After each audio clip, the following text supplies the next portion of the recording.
Olá, tudo bem? A extrema-direita e o centrão acaba de publicar um texto que elas querem que seja usado para aprovação da anistia total e irrestrita. Esse texto é de uma gravidade extrema. Fica nele evidenciado que a extrema-direita e o centrão não são mais do que o braço político do crime organizado. Como vocês vão ver, isto está absolutamente claro. É evidente que, como eu disse já no vídeo anterior, aquela proposta que foi apresentada na véspera de se ter da maior ação contra o crime organizado, o que dá a entender que dentro da política há pessoas com acesso à informação privilegiada, tem pessoas lá dentro das organizações do Estado infiltradas e que muito provavelmente são as mesmas pessoas que estão infiltradas pelo crime organizado, uma vez que foi evidente que pessoas para o qual se pretendia fazer a ação tinham informação de que aquela ação ia decorrer e por isso fugiram. Fica evidente, através dessa proposta de blindagem aos congressistas, de que eles são, na prática, o braço político do crime organizado. Só que alguém poderia ainda achar, bom, que isto não é bem assim, eles de facto querem essa blindagem apenas para continuar a praticar os seus crimes, as suas corrupções e que não propriamente tem a ver com a blindagem ao próprio crime organizado. O que, evidentemente, se, ainda que assim fosse, as consequências futuras seria benefício ao crime organizado, uma vez que o crime organizado iria ver ali uma possibilidade de os chefes dessas fações criminosas passarem a ser eleitos e eles seriam com certeza eleitos porque eles têm dinheiro suficiente para financiar a campanha e mais, eles têm poder suficiente para impedir que toda e qualquer pessoa que tentasse se eleger nas mesmas áreas em que eles estivessem a competir fossem pura e simplesmente afastadas, o que garantiria sempre a vitória dos líderes dessas fações e que queria dominar o Congresso. Essa consequência era óbvia e nem isso inibiu os deputados de apresentar essa proposta de blindagem que eles tinham, porque eles não são burros, perfeita consciência de que isso seria o resultado da aprovação desse absurdo. Agora, mais evidente fica quando se apresenta um texto como esse que eu vos vou mostrar aqui, em que a anistia já não é só, a proposta de anistia já não é só uma proposta para anistiar o Bolsonaro. É uma proposta para anistiar a criminalidade. Por isso é que esse texto poderia ser reduzido à forma, a partir de agora, toda a criminalidade está liberalizada no Brasil. Ou seja, é a instituição de um narco-estado. Vamos então ao texto e como ele evidencia que a extrema-direita e o centrão atuam na política como um braço político do crime organizado. Uma das coisas que eles querem anistiar, e atenção, é anistiar não só os crimes que foram praticados, mas os crimes futuros. Porquê? Porque nessa proposta de anistia, eles dizem que ela se estende até a promulgação da lei. Ou seja, todo crime que for praticado até a promulgação da lei está automaticamente anistiado. Isto abre, evidentemente, caminho para que as pessoas percebam, ainda temos aqui um intervalo de tempo em que podemos voltar a tentar contra a democracia, que estaremos automaticamente anistiados.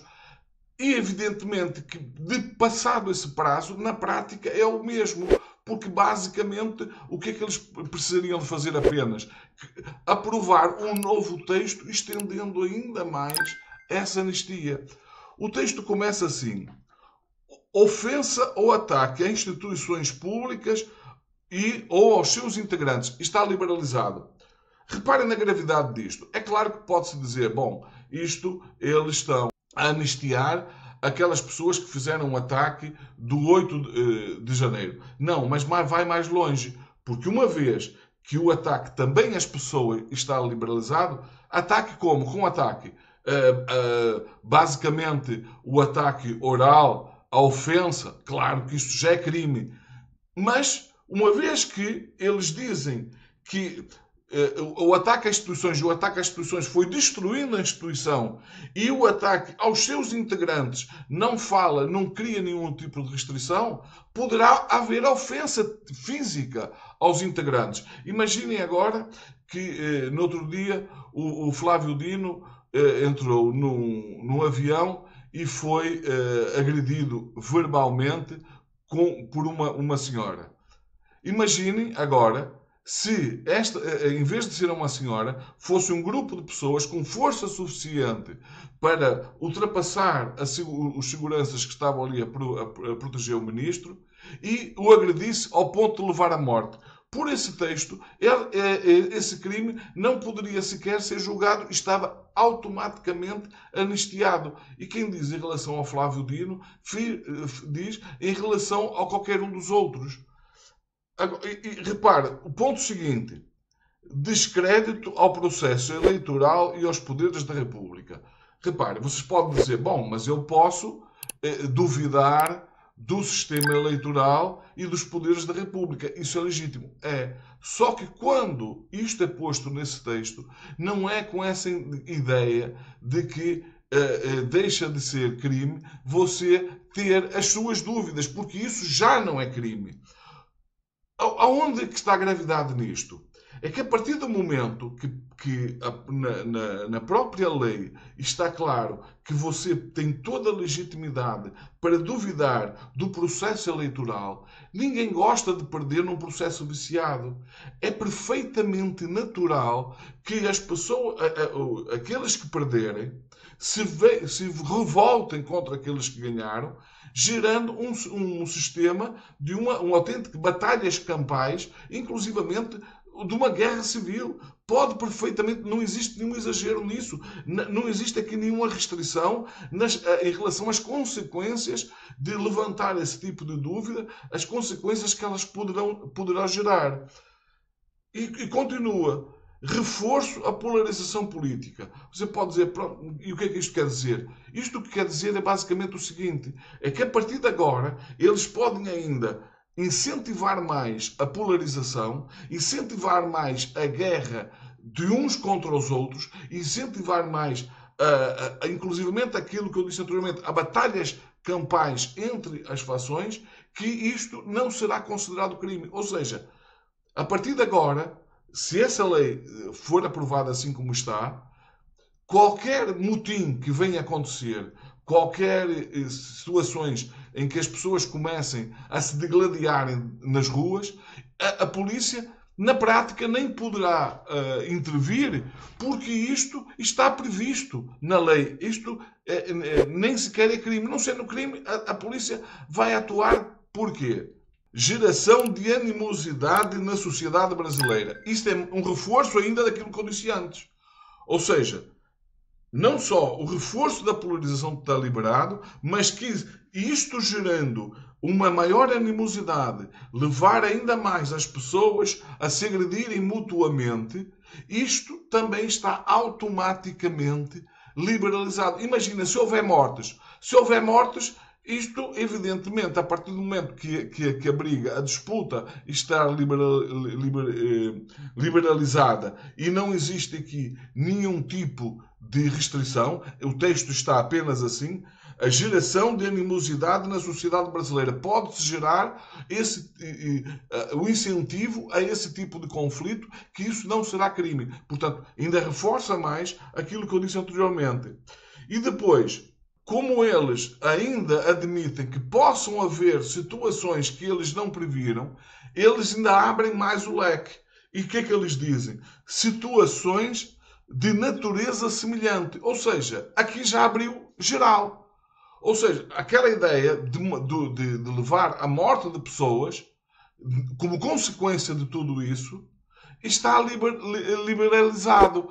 Inclusivamente, a qualquer coisa que venha a ser feito com esse objetivo e que não estejam previsto, que eles ainda não previram, está automaticamente anistiado.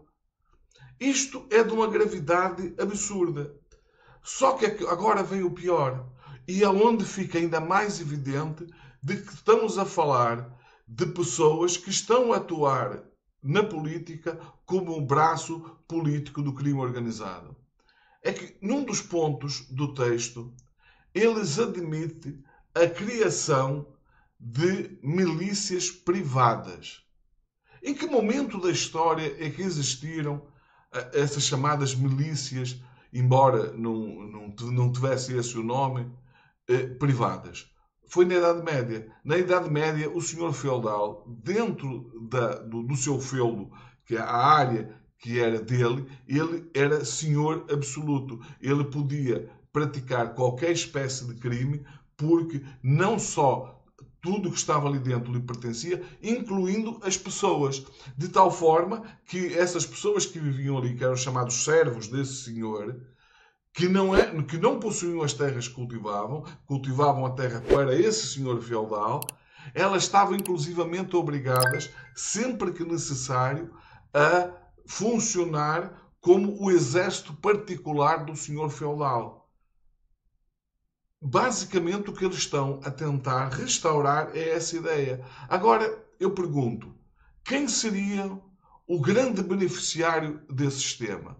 Evidentemente que o grande beneficiário é aquele que já tem o seu exército privado, que é o crime organizado. Só que agora, com esta proposta, caso ela seja aprovada, o crime organizado poderá inclusivamente criar, por exemplo, fardar os seus membros, andarem livremente armados, ameaçar a população, porque não podia sequer ser confrontado com a polícia, uma vez que está previsto a criação de milícias privadas. E elas, pura e simplesmente, poderiam se apresentar como milícias privadas, e a polícia não poderia fazer em relação a elas absolutamente nada, uma vez que seriam legais.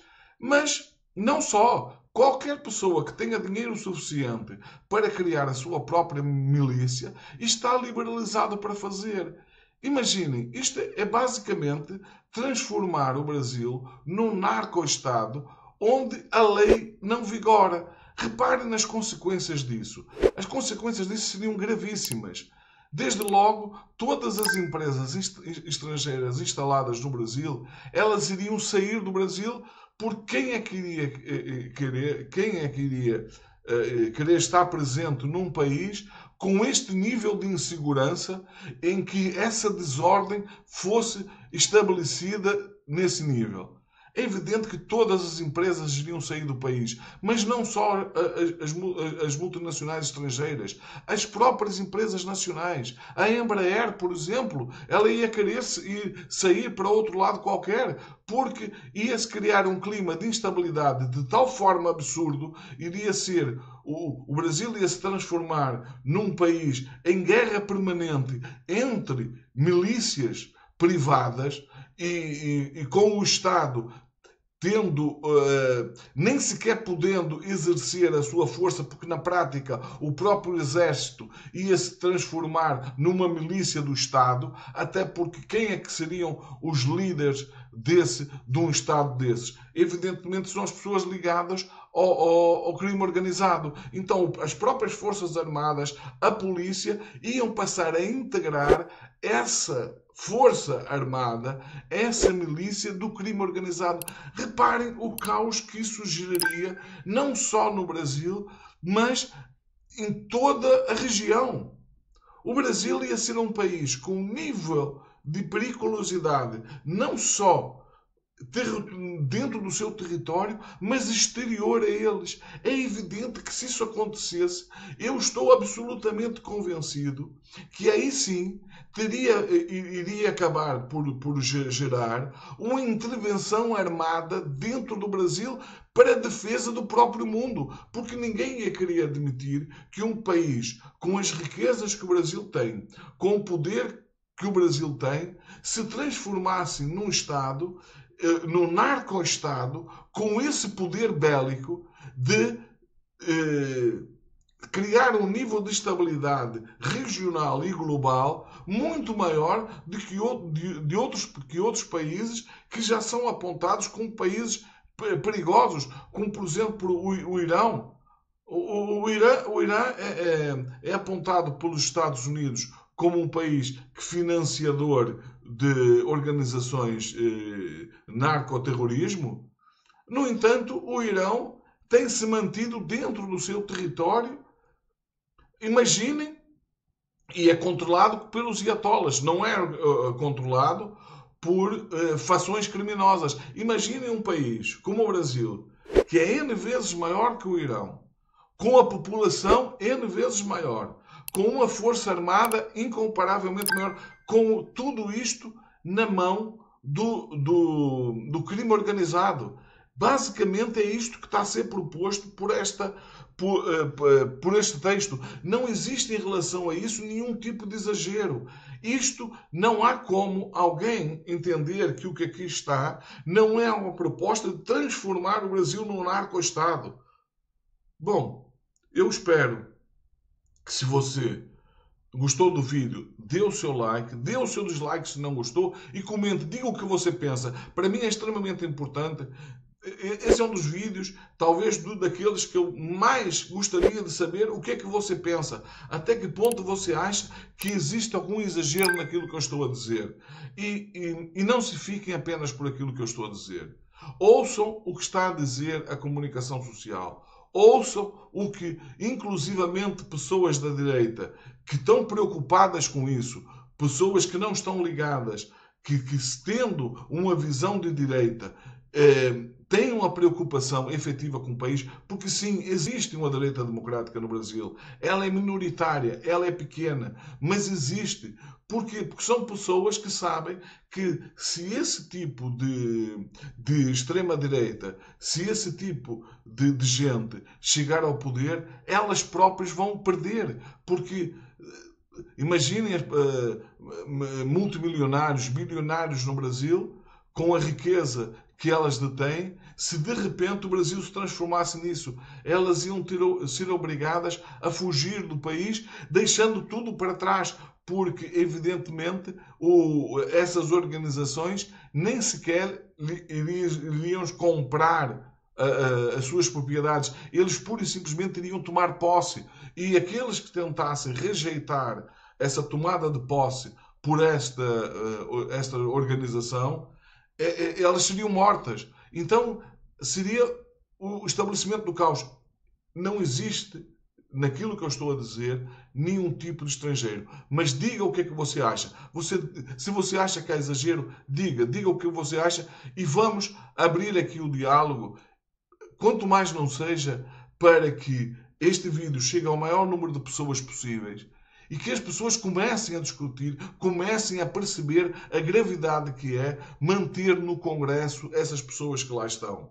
E este vídeo, mais uma vez, eu vou publicar, vocês já estão a ver aí, a lista de quem são os partidos que estão a financiar esta ideia, esta proposta. Quem são os partidos em que você, por isso mesmo, não deverá votar em ninguém, nenhum deputado, nenhum senador, nenhum vereador, nenhum governador, nenhum prefeito que cujo seu número comece com esses números que estão nessa lista. Porque eles poderão até não representar essas fações criminosas.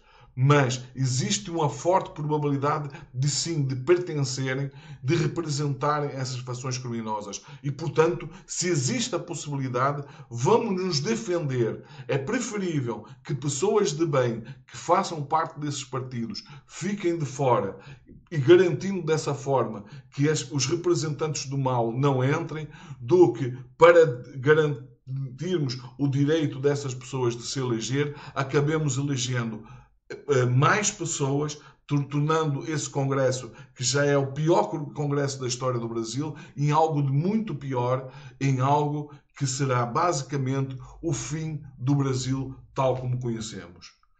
Se puder, fiquem bem e vemos no próximo vídeo.